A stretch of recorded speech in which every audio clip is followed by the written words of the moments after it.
When it comes to advocating on behalf of Israel, there are good news and there are bad news. The bad news are the following.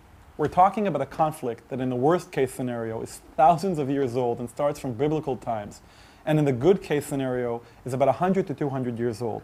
We're talking about a conflict that has had so much material written up about it, so many different experts talking about it, that if you went online today and just Googled the Palestinian-Israeli conflict, you would come up with countless sources that you would have to read, and the amount of information that you would have to be able to study and digest would be endless.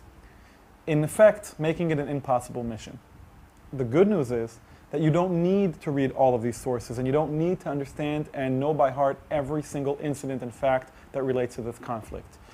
Don't get me wrong, and this website will provide you with reading material.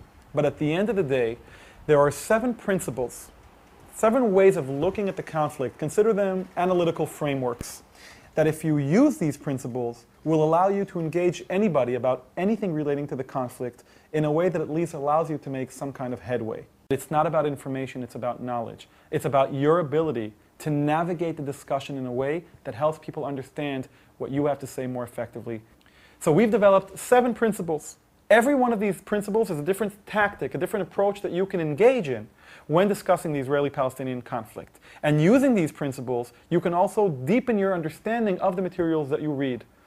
You don't have to read all the books, but you do have to understand these principles. And if you have a good grasp of these principles, then you're much more likely to have control of a discussion and be able to navigate it to the place you want it to go to. This should provide you with everything, having a huge knowledge base.